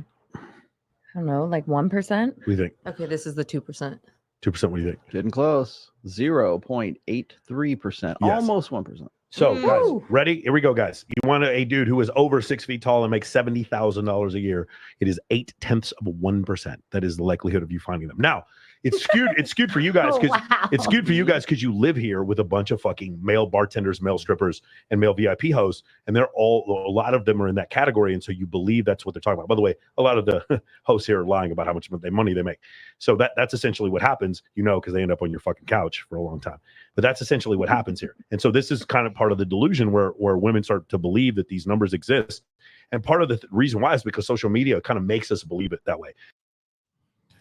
And that is a fact, guys. So I went to a singles event, and when I got That there, is a it was fact. literally 90% women. I don't know why I can't. And There we go. I was trying to cut that out. So that last little bit that he said, y'all know I've been having trouble with the computer here, right? Everything's moving slow. Here we go. So that last little bit he said, right, when they were, asking the women, like, okay, here's the data. You're looking for a guy over 6 feet making this much, and between this age, it could be any race and not obese. And they're like, oh, that's gonna be 10%, that's gonna be 5%, that's gonna be 2%. Every matrix that they add, like every age, every amount, everything was still under 1%. And they're like, why? Like, well, the 6 feet thing. When you look at that, the 6 feet thing alone, again, like only 14 or 15% of Americans are over 6 feet. And then you add to that the financial component. Like, ain't nobody making that kind of money. Right. And then look at it. Look, between 72 to 75% of Americans are either obese or overweight. So it's like 75%. Right. So 1 in 4 are not obese or overweight. So they put that in there. So people just don't understand, right, how rare these guys are. And it's pretty cool. And yeah, brother Pitney, what you talking about, man, makes sense. There are women out there who'll say that stuff. I've been around. Listen, I've kicked it with Republicans, hardcore Republicans, party with them. And I'm telling you, man, them girls right there, they all about the BBC, bro. Just letting you know, bro. Just letting you know. So long as you ain't a weirdo, you cool, you in there, you chilling, man, look, they gonna come slide up, bro. They gonna take you to that back bathroom. They gonna take you to the guest room. They gonna slide up. Trust me when I tell you. All you need is a little bit of game. That's all you need. That much, just a little bit of game. And Sister Michelle's like, when I plug in the stats to my husband and my boyfriend, I get a big fat 0. Did y'all peep that? She said my husband and my boyfriend. Yeah, I need to go back and peep that game. Not that game. Peep that episode we did. She talks about that world. You know what I mean? So it is what it is. Shout out to you, sis. It's like when women say 6 feet, they really mean 5'10" plus. Some do, most do, but a lot of them mean 6 feet for real. There's women out there who only mess with guys who are 6'1" and up. A lot of women just want a guy that's taller than them. I get that. But a 5'9" dude to a woman who has, that's like in the top tier of, beauty and access. Nah, bro, they're not gonna, they want 6 feet for real because they see it. They're around basketball players, baseball players, hockey players, football players. They're around it. They see it. They're around these guys who are tall. So to them, they're like, of course, all men are tall. They don't, again, like they told them since before you even jumped in here, they told them like the average North American male is 5'9". That's the average, 5'9". Like I said, 6 feet and over, you're looking at 14. I think it's 14% of Americans are 6 feet or over. And then when you start correcting for people who are married, people who are gay, all that kind of stuff, they're rare. They are rare. Scam Likely in the building was good. Uh-oh, wrong button. Scam Likely in the building was good. Yes. Women say that all the time, sis. Like, he has to be taller than me when I'm wearing heels. You get that. But again, when you're in the lower echelon, the height requirement falls off quick. Right? If a dude is earning $300,000 a year and he's 5'8", he's got women coming at him. He's got women. If he knows how to leverage his lifestyle or whatever, he's got women coming at him. So, I mean, it is what it is. And we got Orion Teraban. We're gonna pull him up. There's a little bit, but what we're paying attention to here is the tone. Did you hear the tone throughout? Michael Sartain was talking. His tone was just right there. Just very matter of fact. Here's the information, guys. This is what's going on. He has personal relationships with each and every woman that sits at that table. So when they lie, blatantly lie, he could call them out like, oh, you lying about that. And he's done that a few times, and it's playful to the girls, right? To the women that come on his platform. But he's very matter of fact. That's a message that can be digested by the mainstream. I think it's just a matter of time before you see a Michael Sartain on MSNBC or CNN or Fox or whatever. I think it's just a matter of time before you see him on Good Morning America or one of these type shows. It's just a matter of time. Just a matter of time. And, you know, it's one of those things that because you listen to it and then he has the documentation. Here it is. Here's the proof. And they, you know, here's the data. And they're like, oh my goodness. I really believe that this tone now that the manosphere has taken on is what's needed to push the message forward. So speaking of tone, psych hacks, Dr. Orion Taraban. This brother right here, you know, trained clinician. I mean, he has all the letters in front of and behind his name. This is a dude who is, you know, I discovered him about a year or so ago. I listened to his content and I'm like, okay, this is the dude you pay ungodly amounts of money per hour to go talk to him. So he has all that experience talking to men, talking to women. He's out in the California area. He's in Northern California. So he's probably been talking to a lot of really wealthy folks. He's probably been talking to some folks who are just like, you know, not so wealthy, but, you know, better than average. And he spends a lot of time talking about relationships. So this one here, it's like, why are men afraid to approach women? Sexuality and the threat of extinction. Now, again, we're listening to his tone.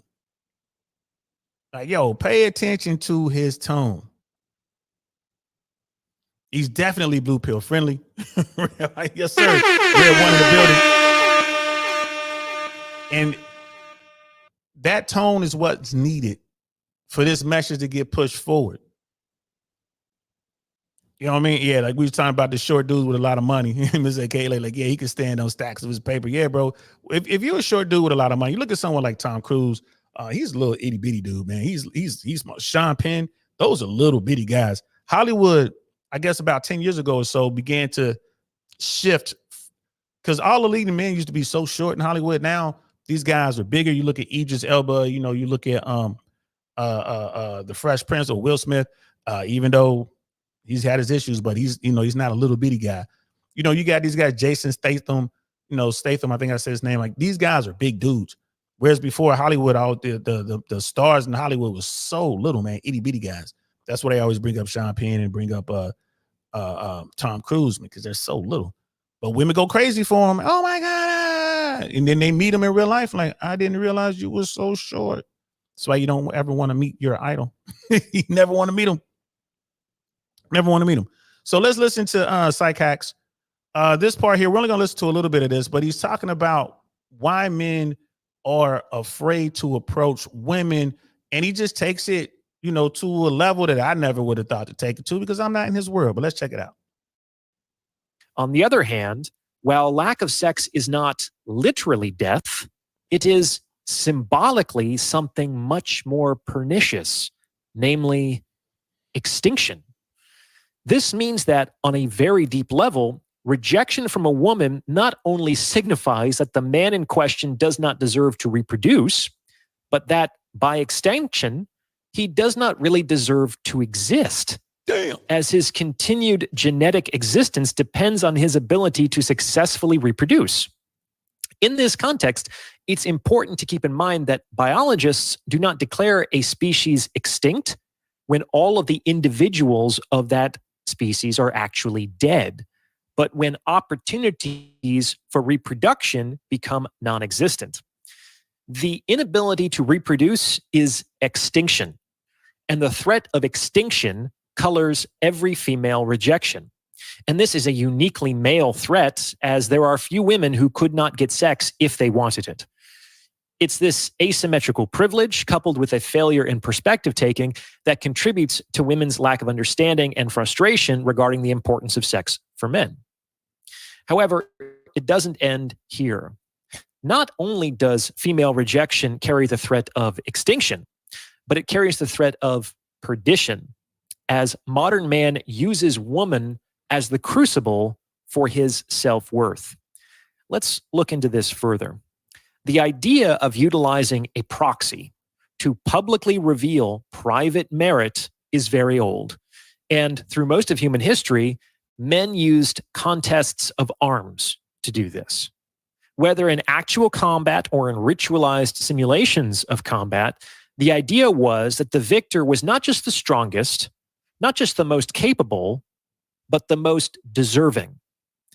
In short, the victorious combatant, especially given the chaos and vicissitudes of war, was the one that God favored.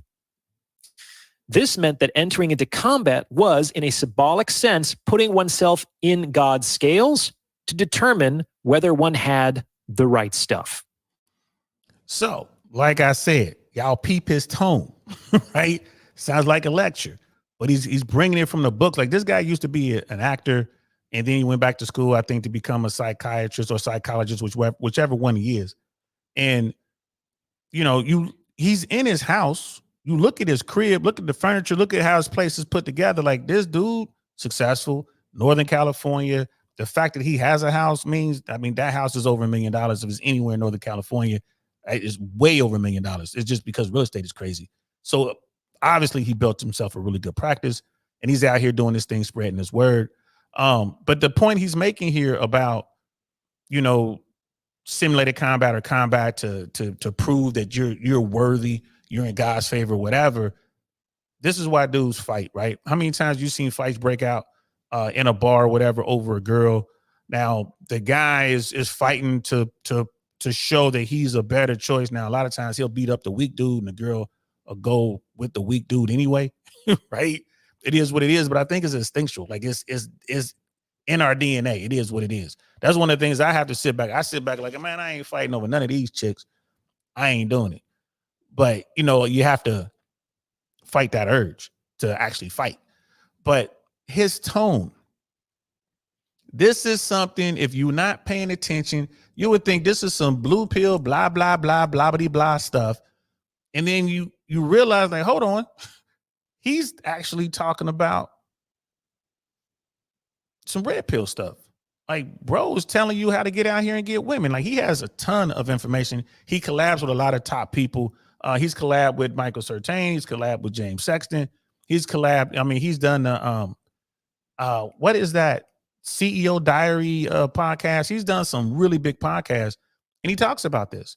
And he talks about male issues. And again, it's the tone. This tone is needed right now. Like, this is the tone that's going to help men figure it out.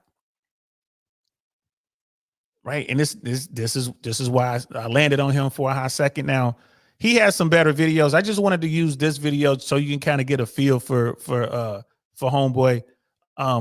His video is linked below, as well as James Sexton video we're about to watch, which is from Matthew Cox podcast. Shout out to Matthew Cox. He's here. He's down here in Tampa, man. I've done his show a couple times. Real good dude. All those videos are linked below, man. You guys go back and check out the whole thing. But this tone, I think, is really good. It's no more, beat them over the head, screaming 304s are bad and this and that, and Frank Castle and all the rest of it, which is cool, right? Because there are people who need that delivery. There are people that they have to hear it that way just to get them thinking, and then they can move over, to a different platform to get some nuance. But this tone right here, I believe this is what's going on, man. This is how it's beginning to change. Now, the last brother I wanted to bring up, again, James Sexton.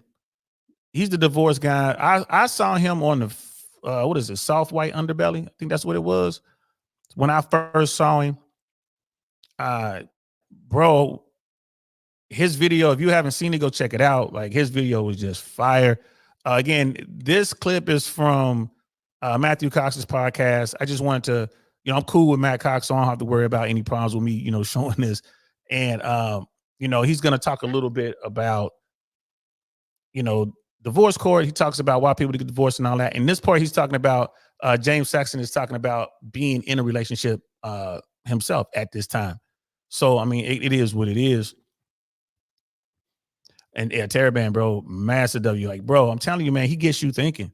Casual fan 2 in the building with good, fan. I did see him on Fresh and Fit. Like I saw his appearance on Fresh and Fit. That was really good. That was one of the better episodes I saw on Fresh and Fit in a long time. Very entertaining, right to the point. It made sense. Yeah, bro. If you guys haven't seen it, go check it out. Just put in his name, Psych Hacks and Fresh and Fit. Enter, it'll come up, man. Check it out. He was in Miami. Really good episode. But again, that's the tone that's needed right now to push this message forward.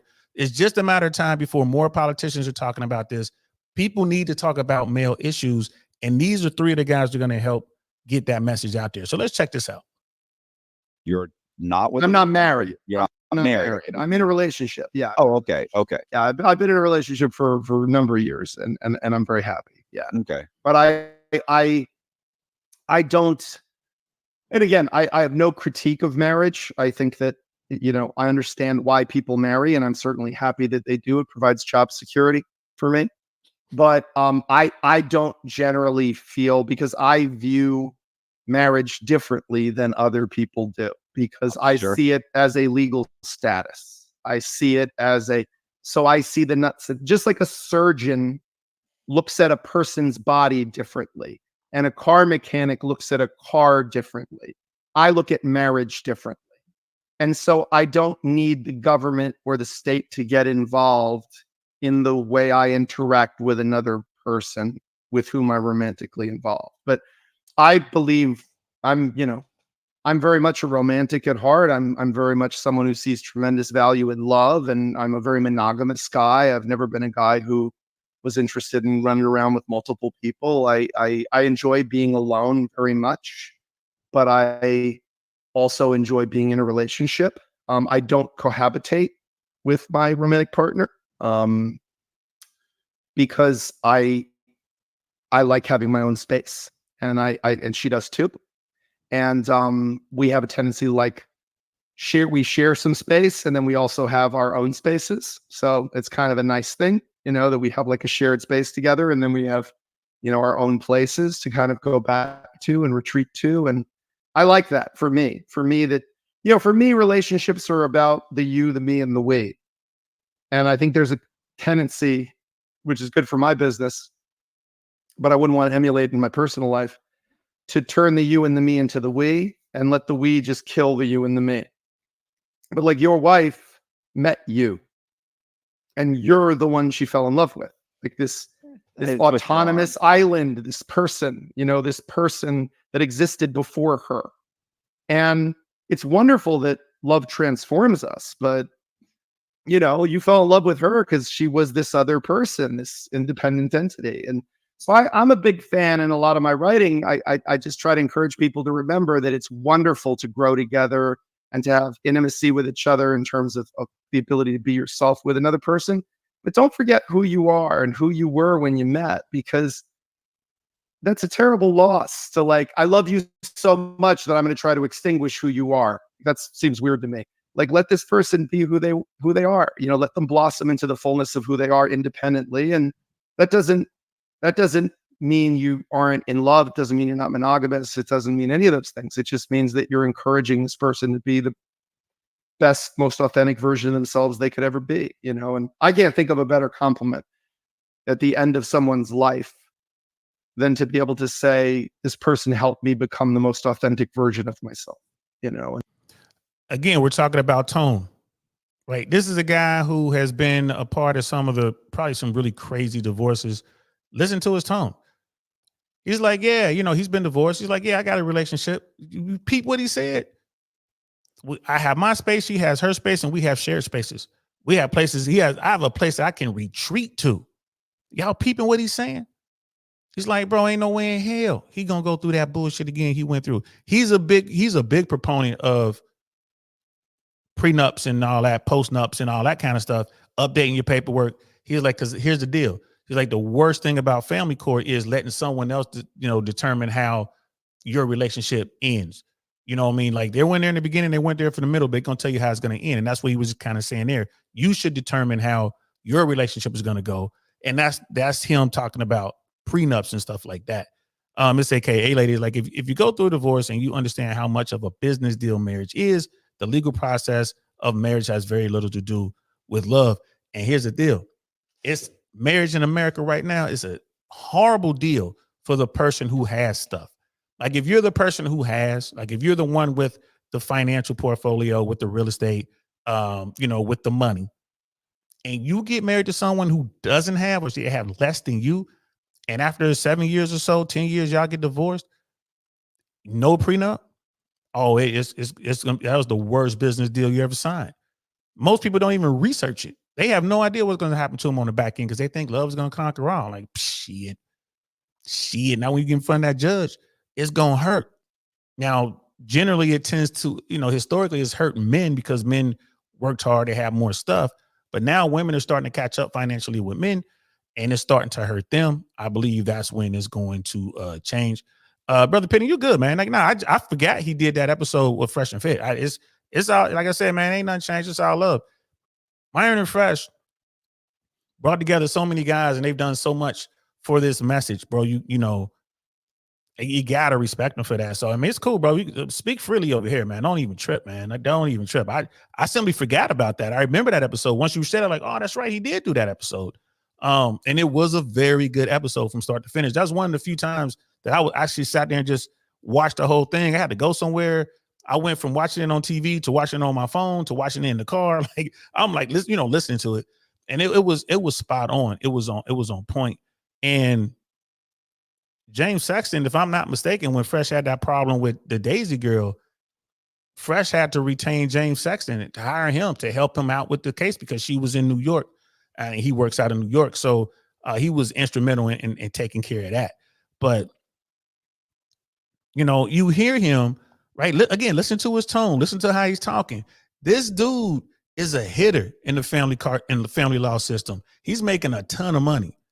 He's a hitter. You listen to him, he sounds real blue pill. Oh, blah, blah, blah, and love and blah, blah, blah, and shared space and blah, blah, blah, retreat to my space and blah, blah, blah. I ain't never getting married again. Like, that's what I'm hearing. Stay away from marriage in America, blah, blah, blah. If you do it, get the paperwork done. Blah, blah, blah. You guys should determine how it ends. So it's just one of those things that I tell people all the time. This tone is going to go so far. Like this cat is going to be on everybody mainstream television platform just because he can talk the talk. I wonder what he's like when the cameras go off. And to me, like I love love. I love being in a relationship. I know I can't learn everything I need to know about myself from myself. I know I can't see my blind spots. That's where they're blind spots.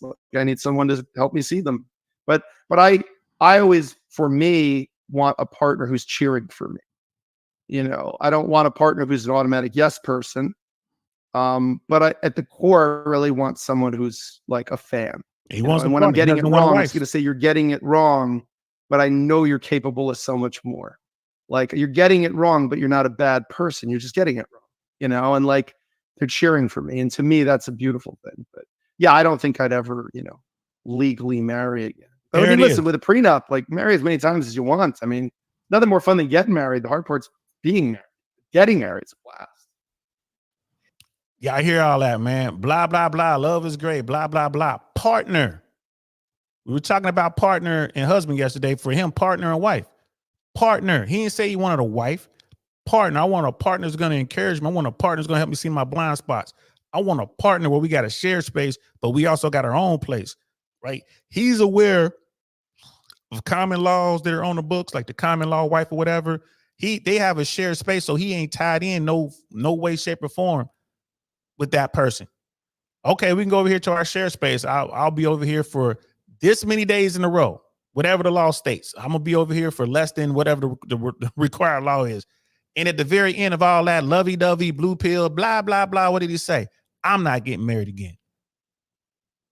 Done. Like I said, the use of the word partner. He's looking for a partner for real. He ain't looking for a wife. Partner. Right? So words mean something.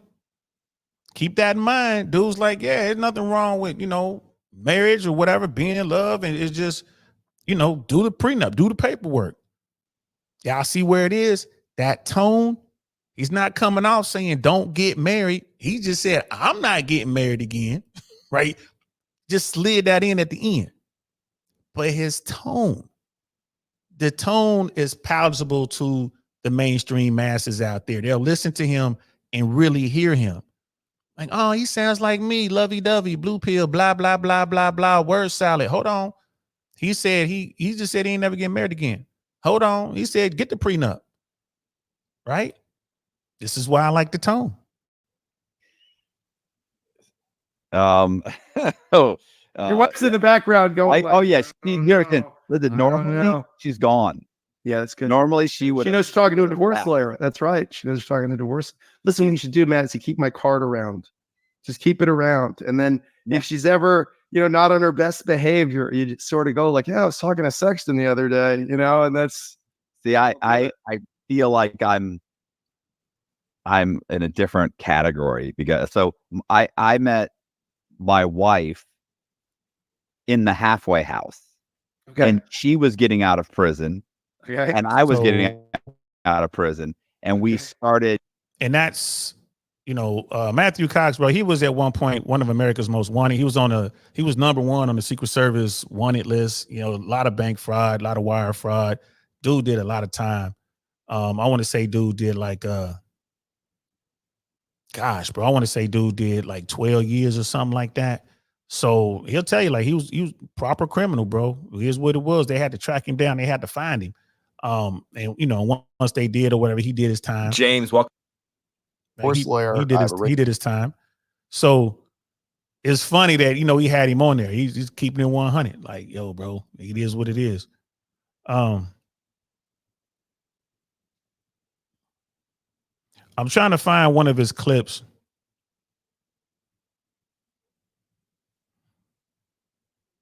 I'm trying to find one of James Sexton's clips.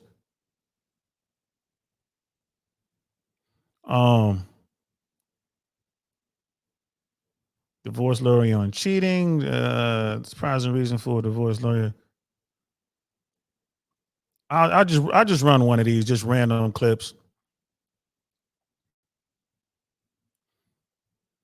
And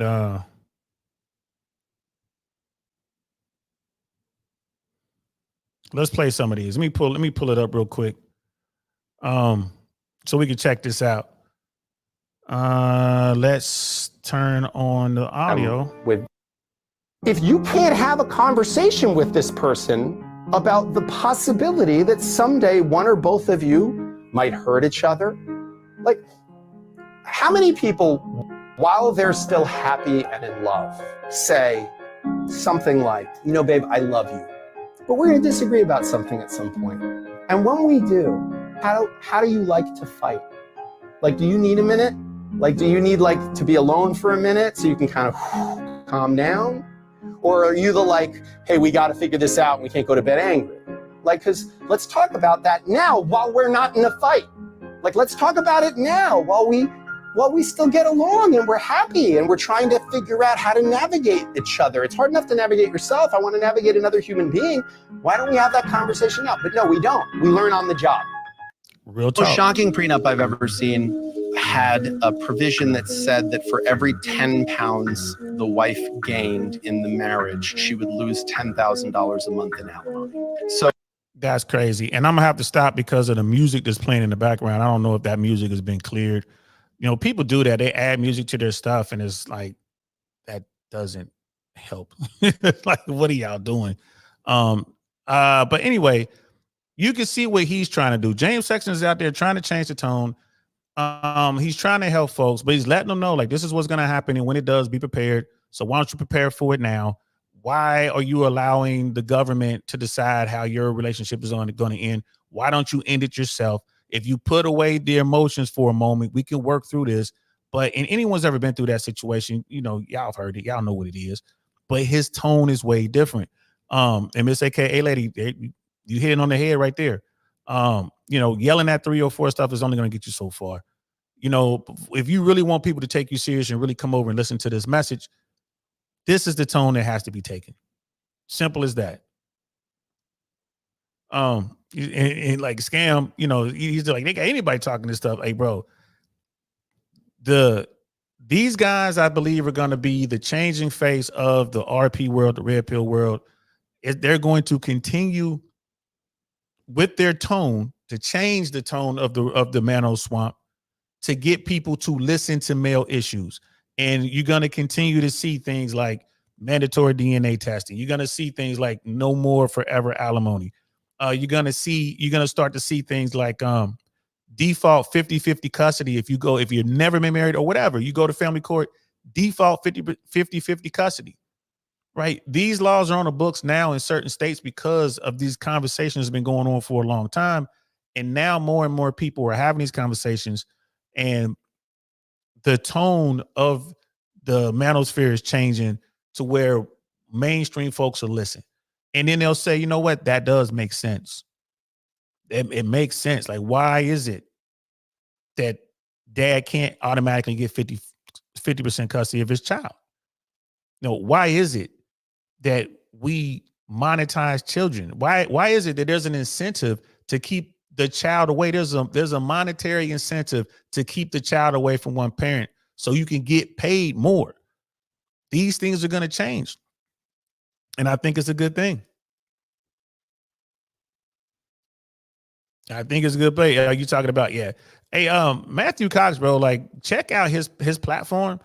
Like, bro, he brings on, he talks about true crime stuff and just talks about the stuff that people have done, the crimes that people have committed and the things that they've gotten away with, bro. I'm here to tell you, man, very interesting stuff over there. If you like true crime, check out Matthew Cox. Like real talk, man. Go check him out. He's a cool guy. Like I talked to him in real life. He's paying restitution. He's doing a lot of good stuff. He's an artist, he's an author. He's doing all kind of good stuff, man. He could be out there. He could have went back out there and started hurting people with his knowledge and what he could do, but he didn't. He's out there trying to do it the right way. So, shout out to Matthew Cox. You know what I mean? So, but I think this tone is changing tone within the red pill world is a good thing. I think it's going to continue, and more people are going to have these conversations, and we're going to see a change. We're going to see a change. People are going to start wondering why, men are self-deleting more than women. What can we do to help? They're going to figure out why these weirdo dudes are getting weapons and crawling on top of rooftops to pop off at, famous people. We're going to find out why, these young boys don't have any friends, male friends. They don't have any female friends. We're going to find out why these dudes are sexless, right, and friendless. We're going to find out why these guys aren't working. Right. These problems affect everyone in our society. It's not just a male thing. Men are the batteries that drive our society. If men give up and stop working, if they stop chasing women, if they stop, it's going to affect all of us. The guys at the top don't really affect them that much. When it comes to money, they're already making money. You know what I mean? When it comes to women, they already got tons of women. Right. And for the ladies, it's like, you're going to have to be more realistic, ladies. If you cool with just getting pumped and dumped and passed around by the top tier dudes, the top 20% guys, then fine, keep doing what you're doing. But if you want someone that's going to love you and build with you and, be willing to do anything and everything for you, well, you're going to have to start looking realistically at at mate selection. Like, baby, if you a 6, then you rate for a 6. If you get a 7, good for you, but 6, don't be looking up there to the 9s and 10s. What are you doing? And think you got a legitimate shot? What are you doing? Right? So we're gonna get to see this. Brother Rare One is like, most people will need to experience it to really know why it can be seriously problematic to be in a bad marriage. It can be. Most of us, me included, believe what our mothers said only to learn RP. That's a fact. Most guys go into this, and I'm the same, just like you, bro. That Disney fairy tale is a real thing. Everyone was programmed with it. When something goes wrong, that's when we realize, like, hey, wait a minute. When you slow down to look at what's going on around you, you realize, like, oh, that wasn't true, right? The world is different. That isn't true. That is different out there, and you're listening to some women and, it's like, man, did she mean that? Well, maybe she meant it in that moment, but, Maybe she thinks something else in a different moment. So there's so much to learn. And I tell all these dudes, bro, y'all really gotta work on y'all game. Y'all gotta understand how this works and accept it for what it is. It should be different. I was told this, mama said it was gonna be, man. All right, believe that if you want to. Believe that if you want to. You could be like Andrew Schultz and get married to a woman with no prenup, and he's sitting on a $500 million industry or brand. You know, Schultz is worth hundreds of millions of dollars. He married a woman, no prenup. Man, I hope it works for him. Fingers crossed. But here's the thing: 50% of the time, it doesn't work. So if he has to go into the family law system, he is going to pay through the nose. I hope it doesn't happen. Right? I hate seeing that, but he's going to pay through the nose. He's going to lose more than half of what he has. More than half. It is what it is. Go look at the numbers. If you don't want to believe me, go look at the numbers. Women will pull a community of women together easily. Men need to learn from women on that. If so many men are friendless, then y'all really need to say hi to each other. Well, it's not just that. Like, men and women are different, sis. I don't have any weak men around me. So for in order for men to to get some friends, he's got work to do as a man first. Ladies, y'all bring in anybody. Y'all don't care. Y'all bring in any old body. And y'all act a certain way when y'all together and y'all make it happen. And then y'all talk about each other when y'all walk away. Not you, but you know what I'm talking about. There's women out there like that. Men don't move like that. Right? In order for you to have a tribe, you're going to have to prove yourself to that tribe. You're going to have to do the work up front. And this is what we're telling them about. This is what the Manos Swamp is all about. This is what this red pill content is about. If you let a weak dude into your crew, he will destroy shit. I had to do a video about a weak dude who came in and absolutely destroyed some shit, some good things that we had going on. He absolutely destroyed it. Right? Like, absolutely. Like, damn. And that's what happens when you don't properly vet men. I tell men all the time, you got to vet women. You're talking about being with women, you need to vet them, but you also need to vet men. Do not have any weak men around you. So it's different. You just can't get in. If you're a weak dude, you just can't get in. You're going to have to make steps. You're going to have to do the work. Right? And I know a lot of guys I've met, they have gone on to do the work. And it's like, all right, cool. Now you with us. Now you can come in here and have a drink and, and sit here with, it's like joining. It's like now you're a knight at a round table. But you got to do the work first. You got to go out there, show and prove. Once you do that, you can come in here, and now we're going to continue to grow as a clan. But yes, sis, you got to be careful. Like, and I do agree with you that the responsibility does fall on us men, but the guys who need the most help are the guys who need to do the most work. So when I talk to these dudes all the time, like, bro, you're a weirdo. Trust me, I come across them all the time, sis. All the time. These weirdos out here, they're out here. And that's the first thing I work on them with. Like, man, you got to change this, man. Stop being a weirdo. Stop it. And that's where it comes in. Like, these guys might have to pay. Go find you a coach then. Go pay somebody. Go join somebody's group. Go do something. Work on yourself and then come back and holler at us once you get a base understanding of what's going on. But if you're walking around like this, you're a weirdo. You don't know how to dress properly. You smell bad. You don't take care of your hygiene. You don't know how to talk to people. Like, bro, you can't be with us.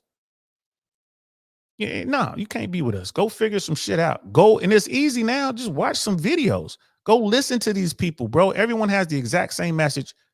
You just listen to it. What I'm talking about is the same thing that Fresh and Fit are talking about. It's the same thing that Donovan Sharp is talking about. Rich Cooper's talking about. Michael Surtain's talking about, and on and on and on and on. It's just very slight variance to it. The tone might be different, but the core message is the same. And these dudes need to go out there and do the work. It's different for men. Sis, men and women are different. And, the way women get down when it comes to their friend group and the way that men get down, it's two different things. It is what it is. Yeah, one friend can be a real problem. And that could get you in a situation as a man. You got the wrong dude with you. He could spark some shit off that could lead to someone losing their life. Just because he's stupid, he's weird, he's awkward, he don't know what he's doing. So you got to be careful who you got with you. But like I said, these guys can get that help. They can hear the message, do the work, and begin to change themselves. They're growing. And once they do that, that's when they find a tribe. You know, because they're going to the gym and they're boxing, and they're gonna find a tribe there. Or they're doing, MMA, they're gonna find a tribe there. Or maybe they're dancing like Scam Mike. They go and they learn how to dance, they learn how to talk to people, they'll find a tribe there. But the men have to do the work. Women don't necessarily have to do the kind of work that I'm talking about here. So that's it, guys. I'm done talking. I hope that I hope you guys enjoyed this episode, man. But definitely keep your eyes on James Sexton, Psych Hacks, or Ryan Terabin and Michael Sartain. I'm telling you, man, keep your eye on those dudes. Keep your eye on the changing tone in the manosphere. Keep your eye on it. I guarantee you, after this election cycle, you're going to see this more and more in mainstream media. You're going to see these guys that I named and a bunch of other people coming out. It's just a matter of time before you see one of these guys on Bill Maher, right? Just a matter of time before you see one of these guys on Good Morning America. Just a matter of time. Right. And I think it's a net positive. I do believe it's a net positive, and I do believe that people are going to benefit. I think as a society, we're all going to benefit.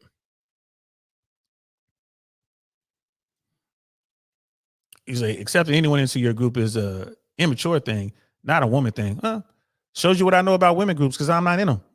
Like if I come in there, if you allow me in a female group, you are definitely letting the fox in the hen house. Like, what are you doing?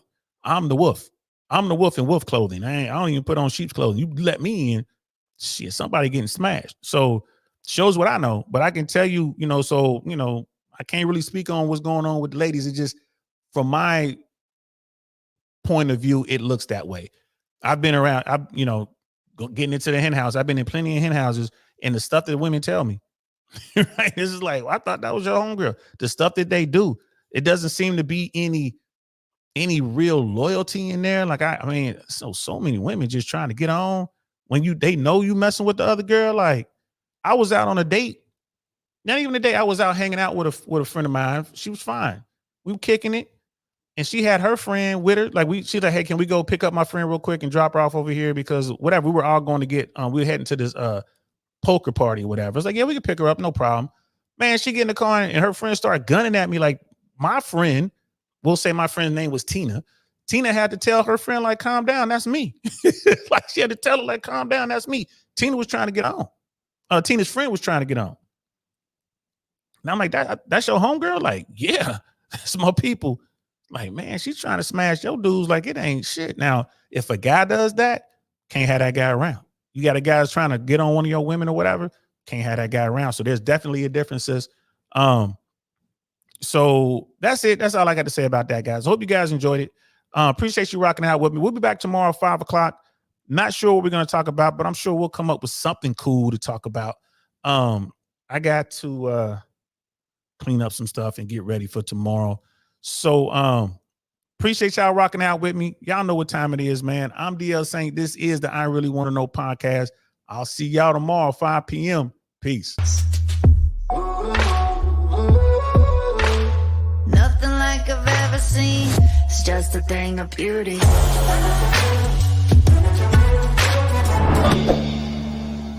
Darn, that's the end.